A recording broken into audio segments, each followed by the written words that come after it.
오늘은 이 세상에 일어난 일이라는 제목으로 이제 말씀을 전하려고 합니다. 계속해서 창세기 1장부터 3장을 좀 살펴보고 있는데, 성도가 창세기 1장부터 3장을 살펴보는 것은 매우 중요합니다.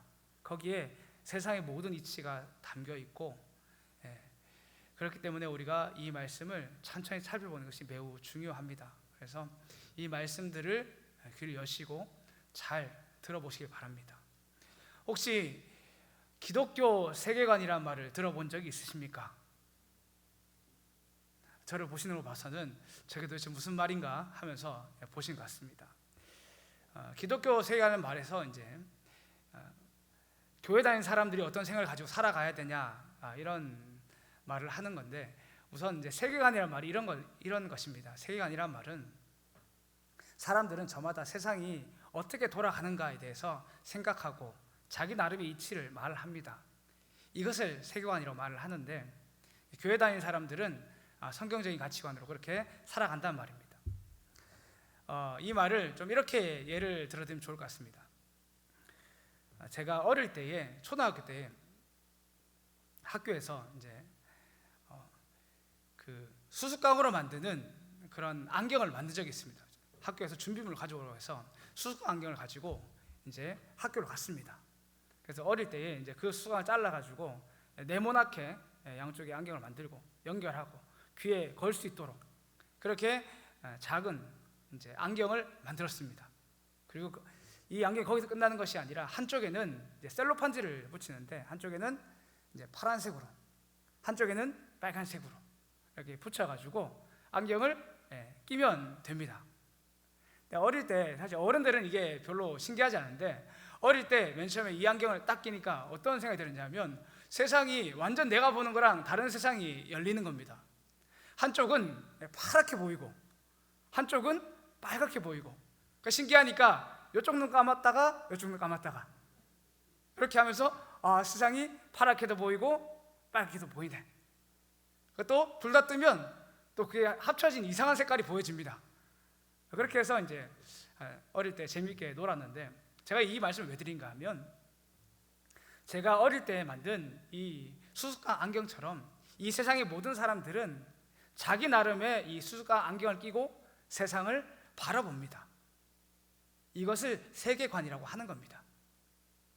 성도도 마찬가지입니다. 성도도 이 세상에 살아가기 때문에 자기 나름의 이 색안경을 끼고 세상을 바라봅니다.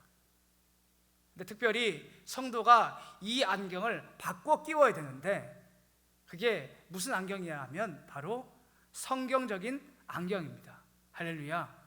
그래서 저 사람들은 파란색으로 세상을 보고 저 사람들은 빨간색으로 세상을 본다 할지라도, 예수 믿는 사람들은 성경의 안경을 딱 끼고 세상이 어떻게 돌아가는지 보는 눈이 있는 것이 매우 중요합니다. 그러니까 이것이 바로 기독교 세계관의 말입니다. 이 기독교 세계관에서 가장 핵심적인 단어가 있습니다. 기독교 세계관을 한마디로 정의해라 하면 세 가지 단어로 연결하는데, 그것이 뭐냐 하면 창조, 타락, 구속, 이 세 가지 단어로 이어집니다. 그러니까 성경을 통해서 하나님께 세상을 어떻게 만드셨는지를 보고, 그리고 성경 가운데서 이 세상에 죄악이 들어오면서 어떤 변화가 일어났는지, 그리고 예수님을 통해서 다시 어떻게 회복의 역사들이 일어나는지, 그 성도는 그 가운데서 어떤 삶을 살아야 하는지, 이 이야기를 하는 것이 기독교 세계관의 목적입니다. 그러니까 이것을 아는 것이 뭐가 그렇게 중요하겠습니까?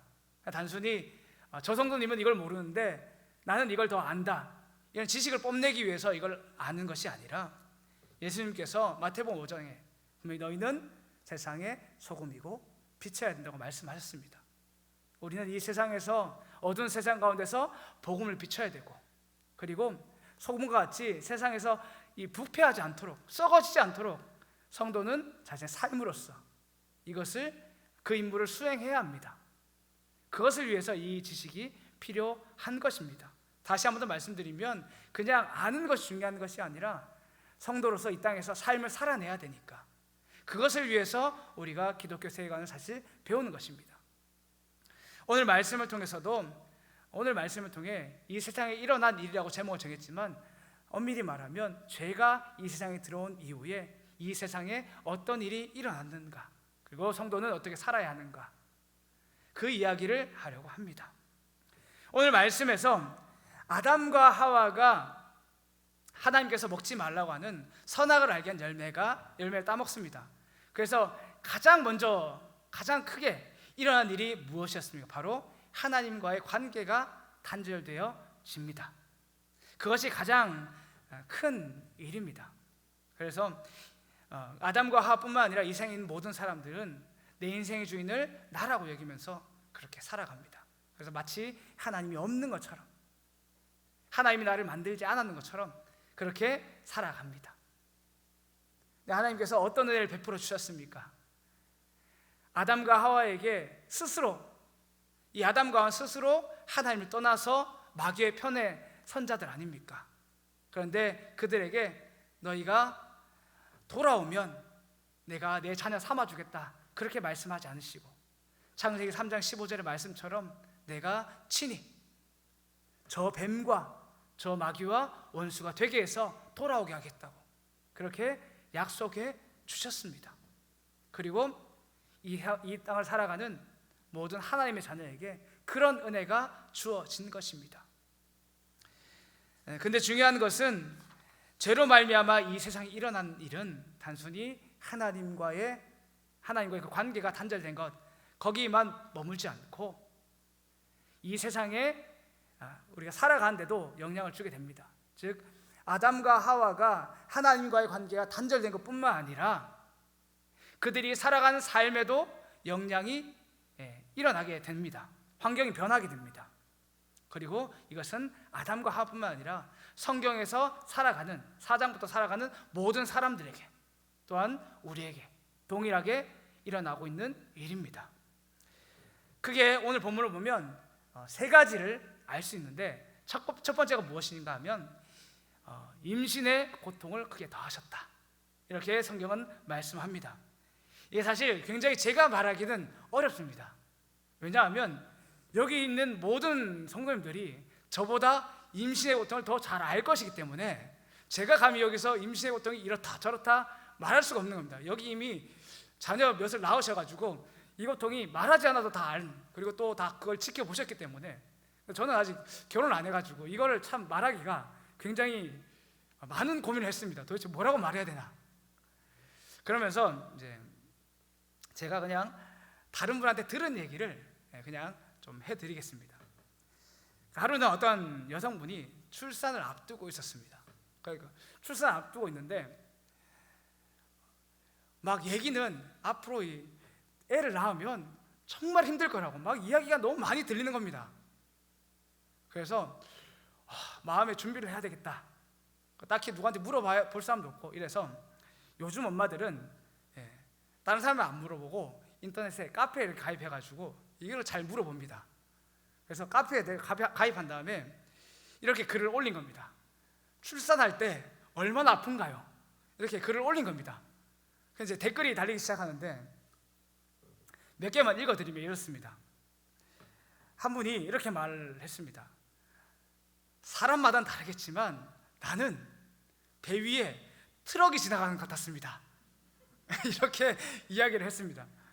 웃으신 분들은 이게 그렇지 이렇게 하시는 거고, 안 웃으시는 분들은 뭔가 이렇게 생각할 때, 또 다른 분들은 어떻게 했냐면 그 밑에 또 댓글이 달렸는데 저는 기차가 지나가는 것 같았습니다, 이렇게 말을 했습니다. 그리고 좀 더 이제 그 위에 또 다른 댓글이 달렸는데 이분은 좀 나름 생각을 하시고 말한 것 같습니다. 진짜 자기한테 와닿는 대로.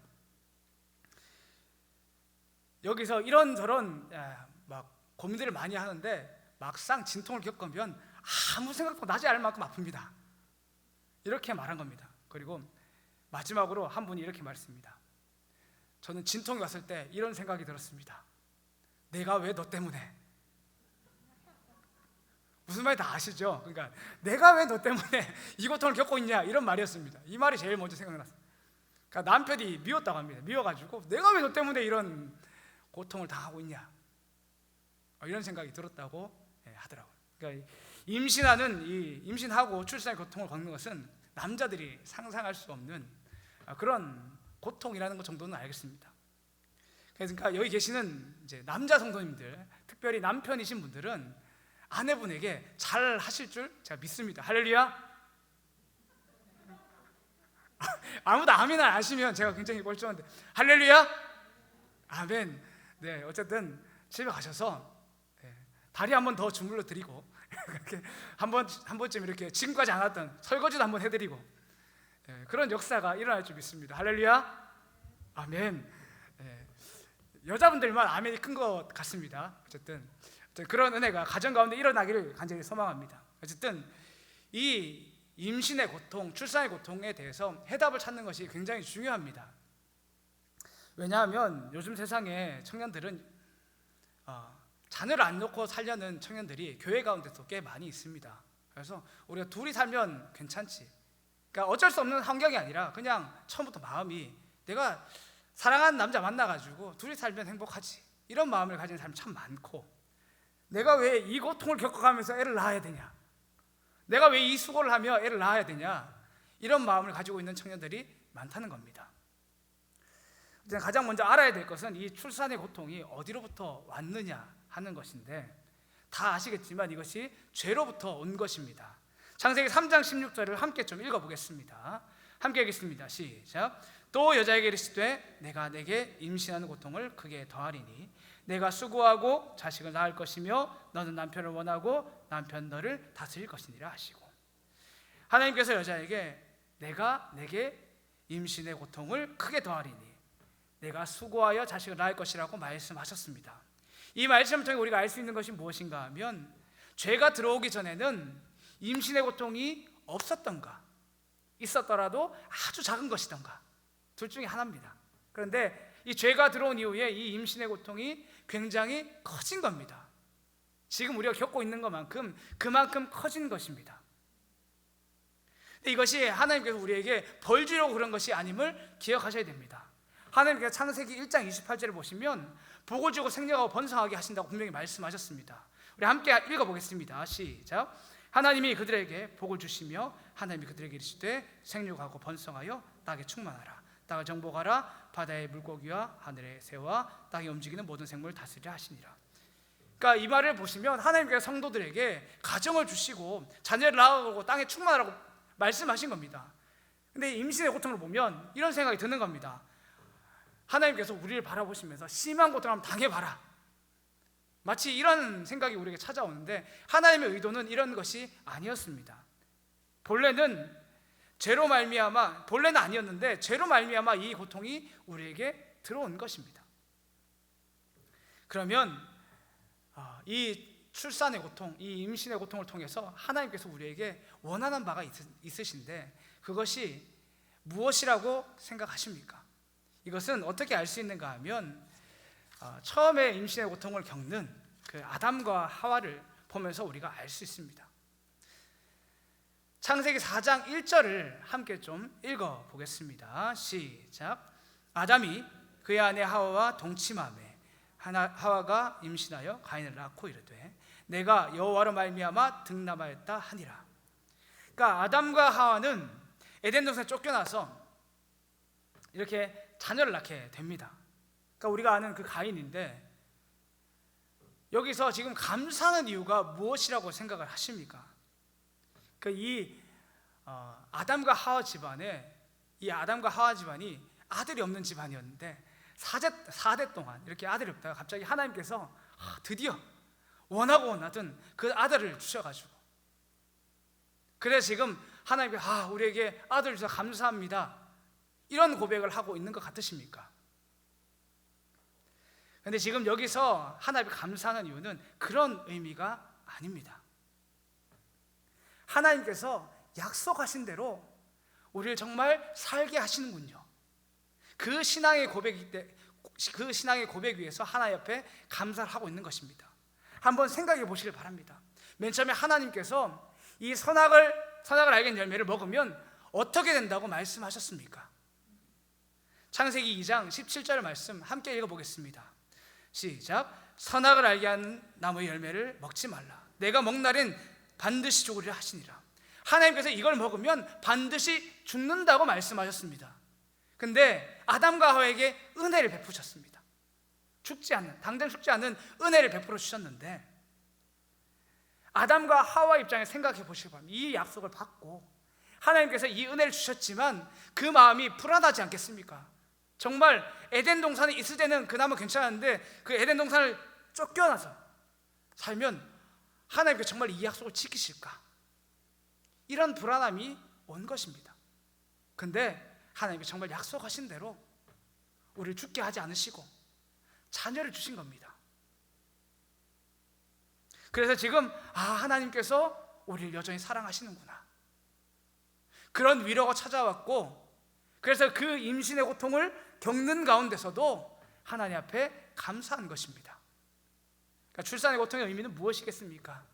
단순히 그냥 그 고통스러운 것이 감사한 것이 아니라 이 고통을 통해서 우리가 하나님 앞에서 죽을 수밖에 없는 자였구나,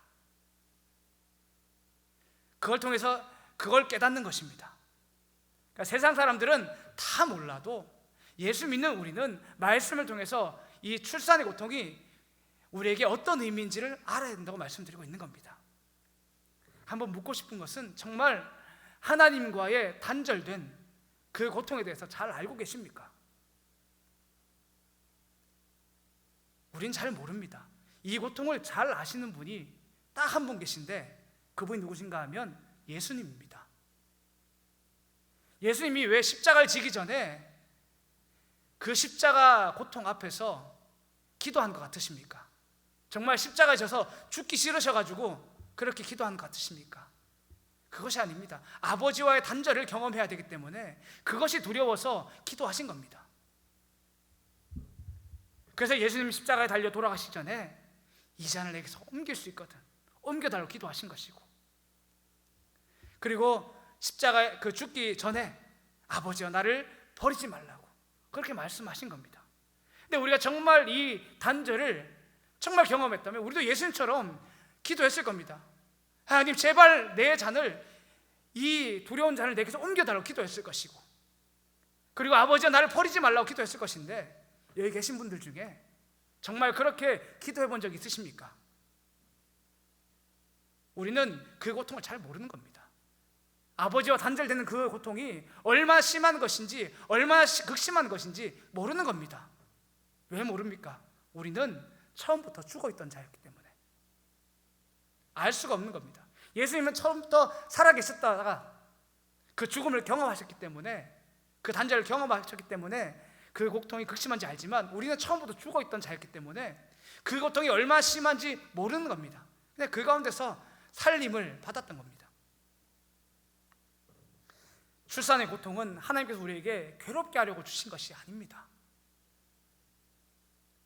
최소한 우리는 이 극심한 출산의 고통을 겪으면서 하나님과 단절되는 고통이 이거보다 훨씬 심하다는 것, 그것을 우리에게 알게 하시려고 하나님께서 허락한 고통입니다. 그리고 우리가 그 가운데서 자녀를 낳는다는 건 어떤 의미겠습니까? 아담과 하와에게 주신 것처럼 소망을 주는 겁니다. 내가 너희를 살게 하고 있다. 자녀를 낳으면서 그걸 계속 깨닫는 겁니다. 죄 있는 우리를 하나님께서 살려주고 계신다, 그 소망이 있는 것입니다. 그러니 임신의 고통, 이것을 잘 이해하셔서 정말 자녀를 주신 그 기쁨들 가운데서 은혜의 회복들이 있으시길 간절히 소망합니다. 할렐루야. 두 번째는 무엇인가 하면 너는 남편을 원하고 다스릴 것이니라, 이 말씀입니다. 16절을 다시 한번 읽어보면, 또 여자에게 이르시되 내가 내게 임신하는 고통을 크게 더하리니 내가 수고하고 자식을 낳을 것이며 너는 남편을 원하고 남편 너를 다스릴 것이니라 하시고, 하나님께서 여자에게 넌 남편을 원하고 남편 너를 다스릴 것이다, 이렇게 말씀하십니다. 사실 요즘 시대에 이 말씀 드리면 콧방귀를 낍니다. 그렇지 않습니까? 내가 내 남편이 없으면 못 산다고? 이런 말입니다 지금. 왜냐하면 요즘에는 다 여성분들도 남편분이 없어도 직장생활 할 수 있고, 그러니까 내가 남편 없어도 살 수 있지 뭐 왜 못 살아, 이런 마음을 가지고 이 말씀이 사실 잘 와닿지 않습니다. 남편이 별로 필요한 것 같지도 않고, 그죠? 네, 그냥 여기까지만 하겠습니다. 네. 어쨌든 이 말씀이 어떤 의미인가 하면 단순히 그냥 남편이 필요 없다 이런 말이 아니고 남편을 의지해 산다 이런 말도 아닙니다. 이 말씀은 하나님께서 명령하신 것이 아닙니다. 하나님께서 여자에게 너는 남편이 필요한 자가 되어라 이렇게 명령하신 말씀이 아니라 앞으로 이 세상의 환경이 변할 것인데 그 가운데서 어떻게 살 것인가에 대한 그런 이제 앞으로 일어날 일들에 대한 그런 말씀입니다.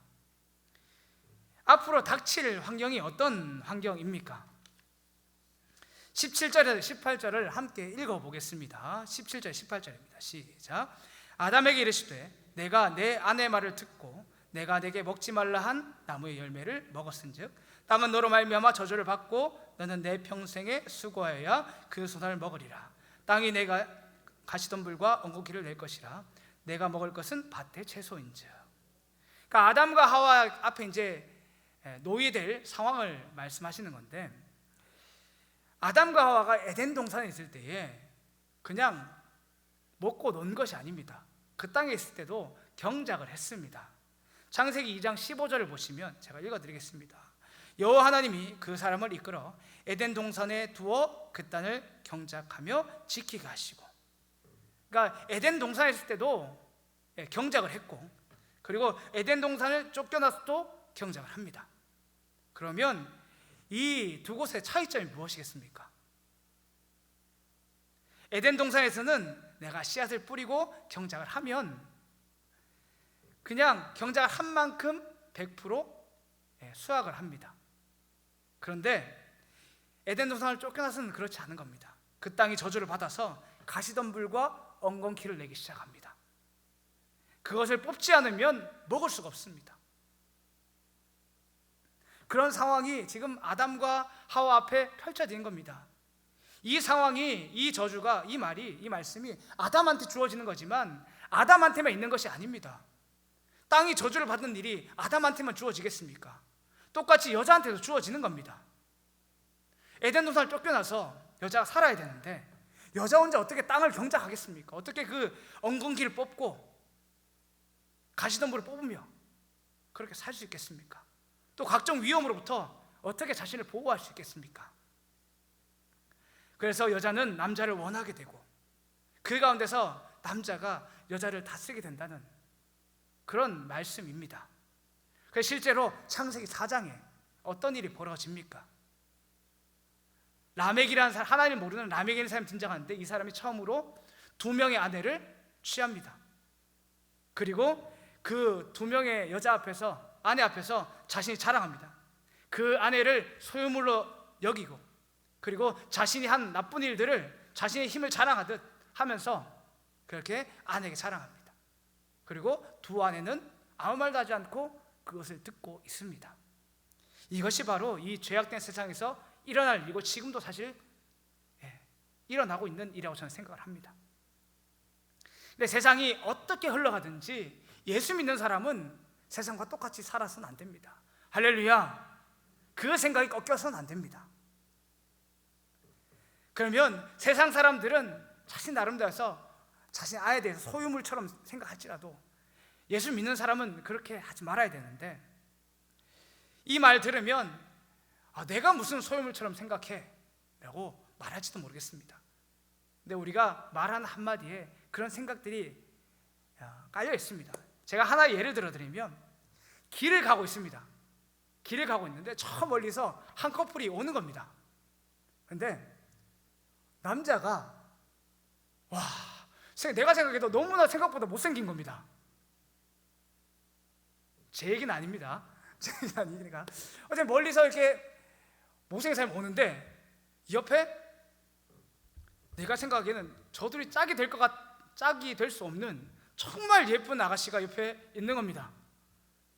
그러면 뭐라고 얘기하실 겁니까? 예? 보통 이렇게 말합니다. 남자가 돈이 많나? 아니면 남자가 직장이 좋나? 라고 생각을 합니다. 그렇게들 많이 말하고, 그러니까 거기에 깔려있는 생각이 무엇입니까? 남자가 돈이 많으면 예쁜 여자를 가질 수 있다는 생각들이 다 깔려있는 겁니다. 그런 생각들이 세상 가운데 있는데 우리도, 예수 믿는 사람들도 그런 생각이 생각보다 많이 가지고 있습니다. 근데 하나님께서 아담에게 여자를, 하와를 왜 주셨습니까? 창세기 2장 18절을 함께 읽어보겠습니다. 창세기 2장 18절입니다. 함께 읽겠습니다. 시작.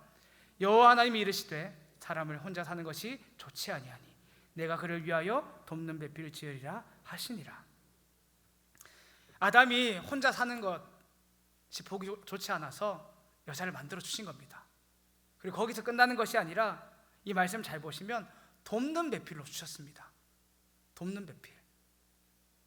아담이 거기서 무슨 일을 하고 있으면 그 땅을 경작하고 지킨 일을 하지 않았습니까? 그러니까 그 일을 함께 하라고 여자를 만들어 주신 겁니다. 그러니까 단순히 내 와이프가 나를 위해서 밥이나 하라고 하나님께서 만들어서 붙여주신 사람이 아니라는 겁니다. 함께 하나님의 나라를 꿈꾸면서, 함께 기도하면서, 이렇게 함께 하나님의 하라고 그렇게 붙여주신 짝입니다. 할렐루야. 그 믿음이 있으시길 바랍니다.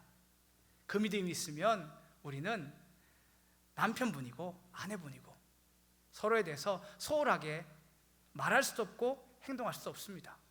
그리고 정말 어려운 일이 있을 때마다 함께 기도하자고 말하고, 그러니까 내가 가진 꿈들을 나만 가지고 있는 것이 아니라 아내에게, 남편에게 공유하면서 함께 우리가 해가자고 그렇게 말하게 될 것입니다.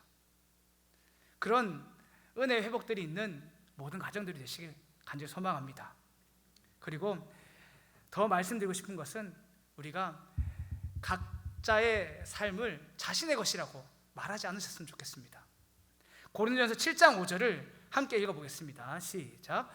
서로 분방하지 말라. 다만 기도한 틈을 얻기 위하여 합의상 얼마 동안은 하되 다시 합하라. 이는 너희가 절제 못함으로 말미암아 사탄이 너희를 시험하지 못하게 하려 함이라. 이 말씀을 다들 어떻게 이해하시냐면, 우리가 각방 쓰지 말아라, 예수 믿는 사람들은 각방 쓰는 거 아니다 하면서 이 말씀을 많이 내미십니다. 근데 이 말씀은 각방 쓰지 말라는 그런 말이 아닙니다. 왜냐하면 이 분방이란 말의 이제 원어를 보시면 헬라어로 아포스테레오 이렇게 적혀 있습니다. 빼앗다는 말인데 빼앗지 말라는 말입니다.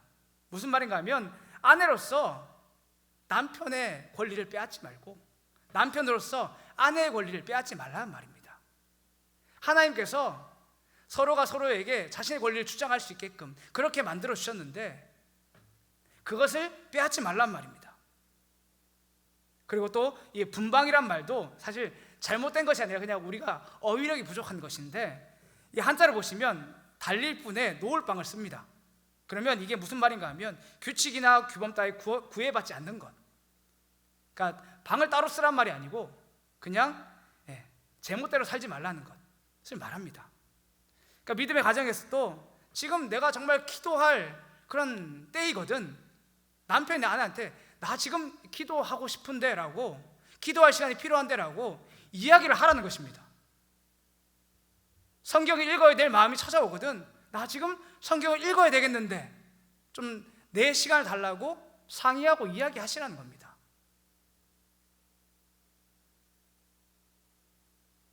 근데 만약에 내가 내 아내와 내 남편이 정말 기도하겠다, 말씀 보겠다 말했는데 내 아내가, 내 남편이 그걸 하지 말라고 하면 어떻게 하시겠습니까? 내 남편이, 내 아내가 마귀구나 이렇게 생각하시겠습니까? 생각보다 그렇게 말하시는 분들이 너무나 많습니다. 근데 그것은 성경적이지 않습니다. 그때 내가 해야 될 것은 아내의 마음을 헤아리고 남편의 마음을 헤아리는 겁니다. 지금 믿는 가정이지 않습니까? 그러면 얼마나 힘들었으면 내가 지금 기도하겠다 하고 내가 말씀 보겠다 하는데 나와 지금 함께 있어 달라고, 이 일을 도와달라고 이야기하고 있겠는가? 그 생각을 하셔야 되는 겁니다. 그리고 그 가운데서 해결점을 찾으시고 이 일을 위해서 함께 기도하시고 그렇게 나아가시는 겁니다. 그렇게 정말 하나님께서 원하시는 가정을 만들어 가시는 겁니다. 그렇게 할 수 있길 간절히 소망합니다. 할렐루야. 세 번째는 무엇인가 하면 평생에 수고하여야 소산을 먹습니다. 아까 17절에서 18절을 보시면 그렇습니다. 이 땅에 제가 읽어드리겠습니다. 아담에게 이르시되 내가 내 아내의 말을 듣고 내가 내게 먹지 말라 한 나무의 열매를 먹었은즉 땅은 너로 말미암아 저주를 받고 너는 내 평생에 수고하여야 그 소산을 먹으리라. 땅이 내게 가시덤불과 엉겅퀴를 낼 것이라. 내가 먹을 것은 밭의 채소인즉. 아까 읽은 것인데 아담이 앞으로 수고해야지 먹을 것을 먹게 된 이유는 무엇입니까? 바로 채소를 먹어야 되는데 이 땅에서 땅이 저주를 받아서 가시덤불을 내고 엉겅퀴를 내게 되기 때문에 그렇습니다. 한번 가시덤불과 엉겅퀴를 그냥 두면 어떻게 되겠습니까? 채소가 막 나고 있는데 가시덤불이 막 나는 겁니다. 그러면 이게 햇볕을 가립니다. 그러면 나다가 시들시들해지고, 그리고 땅에 엉겅퀴를 두면 어떻게 되겠습니까? 지금 채소가, 내가 먹을 채소가 영양분을 흡수해야 되는데 엉겅퀴가 다 먹어버리는 겁니다. 그러면 이게 자라지 못합니다. 그러니까 결국 내가 먹고 살려면 이 가시덤불도 뽑아야 되고 엉겅퀴도 뽑아야 됩니다. 그럼 이걸 통해서 성도가 아는 것은 무엇이겠습니까? 아까 출산의 고통과 똑같은 겁니다. 죄로 말미암아 내가 죽었어야 되는데 땅이 저주를 받았구나. 그래서 내가 이 땅에서 수고하면서 일하면서 느끼는 것은 내가 수고하는 가운데서 죽지 않았구나. 내가 이 땅이 저주를 받아서 내가 지금 살고 있구나. 고생하는 가운데서도 하나님께서 날 살게 하시는구나. 그 감사함이 있으시길 바랍니다. 그리고 이 말씀을 통해 보면 알겠지만 이 세상은 절대로 내가 일한 만큼 100% 얻는 세상이 아닙니다. 죄악된 세상은 내가 일한 만큼 거둔 세상이 아니기 때문에 내가 만약에 정말 일한 만큼 무언가를 거두고 계시다면 하나님 앞에 감사하셔야 됩니다. 그리고 내가 생각한 것보다, 내가 일한 것보다 더 많은 것을 누리고 계시면 그때는 빨리 기도하셔야 됩니다. 왜 하나님께서 내게 이걸 주셨나? 그냥 내가 잘 먹고 잘 살라고 준 게 아닙니다. 하나님께서 이걸 나에게 허락하신 이유가 있는 겁니다. 그 가운데서 하나님, 그러면 나는 주신 이것을 어떻게 써야 합니까? 무엇을 위해 써야 합니까? 그래 기도하시면서 하나님 나라를 위해서 내게 주신 것들을 쓸 수 있는 모든 성도님이 되시기를 간절히 소망합니다. 그런데 우리가 살다 보면 정말 나누는 삶을 사는 것은 쉽지 않습니다. 세상 사람들이 아무도 안 나누는데 나만 나누기가 얼마나 불안한지 모릅니다. 이런 삶 가운데서 우리가 어떻게 하면 나눌 수 있게 되겠습니까? 나누는 삶을 살 수 있겠습니까? 저는 딱 하나라고 생각을 합니다. 하나님을 신뢰하셔야 됩니다. 할렐루야. 그것 아니고선 성도는 이 세상에 나눌 수 없습니다. 신명기 15장 10절을 읽어보겠습니다. 시작. 너는 반드시 그에게 줄 것이요 줄 때에는 아끼는 마음을 품지 말 것이라. 이로 말미암아 내 하나님 여호와께서 내가 하는 모든 일과 내 손에 닿는 모든 일을 내게 복을 주시라. 이게 안식년에 대한 것인데 안식년에 가까울수록 사람 마음이 좁아지는 겁니다. 왜냐하면 안식년이 되면 내가 빌려준 걸 못 받습니다. 그런데 하나님은 뭐라고 말씀하시냐면 그때가 찾아올 때 너는 아낌없이 넉넉히 내어주라고 말하는 겁니다. 그러면 우리 마음에 어떤 마음이 찾아옵니까? 내가 이걸 못 받는데 어떻게 해야 되냐? 그때 성도가 품어야 될 마음은 내가 저 사람한테는 못 받지만 하나님께서 내게 복을 주시지. 그 믿음으로 빌려주는 겁니다. 이 말씀을 잘 보시면 저 사람한테 못 받아도 괜찮은 겁니다. 그냥 거저 줘도 괜찮은 겁니다. 하나님께 채우시니까. 우리 그 믿음으로 이 땅을 살아가는 것이고 그 믿음으로 다른 사람들 다 자기의 것을 꽁꽁 싸매게 있을지라도 나는 내 것을 나눠주는 겁니다. 그러니까 하나님을 신뢰하는 마음이 아니면 우리는 이 땅에서 저 세상 사람들과 다르게 살 수 없습니다. 그러니 날마다 말씀 붙들고 기도하면서 하나님을 신뢰하시면서 나눠주는 삶을 사시길 간절히 소망합니다. 마지막으로 이 땅을 살아가면서 우리가 알아야 될 일이 있습니다. 사람이 참 존귀한데 그 존귀한 이유가 무엇입니까? 창세기 2장 19절에 보시면 여호와 하나님이 흙으로 각종 들짐승과 공중의 각종 새를 지으시고 이렇게 말씀하십니다. 무슨 말인가 하면 사람도 흙으로 지음받았고 저 동물들도 흙으로 지음받았습니다. 사람이 존귀한 건 내가 특별한 재료로 지음받아서 존귀한 것이 아닙니다. 내가 존귀한 이유는 하나님의 형상대로 지음을 받았기 때문입니다. 근데 아담과 하와에게 어떤 마음이 찾아왔습니까? 자신이 마치 다른 피조물보다 탁월한 같은 그런 교만함이 찾아와서 하나님을 떠나지 않습니까? 그래서 범죄한 아담과 하와에게 이렇게 말씀하시죠. 창세기 3장 19절을 함께 읽어보겠습니다. 시작. 내가 흙으로 돌아갈 때까지 얼굴에 땀을 흘려야 먹을 것을 얻으려.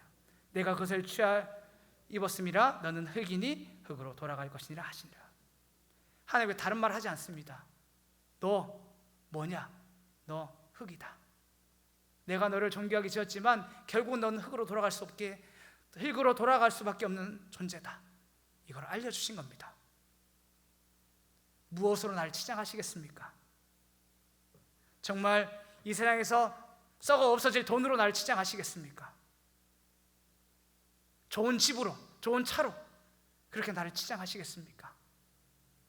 결국은 다 썩어 없어질 겁니다.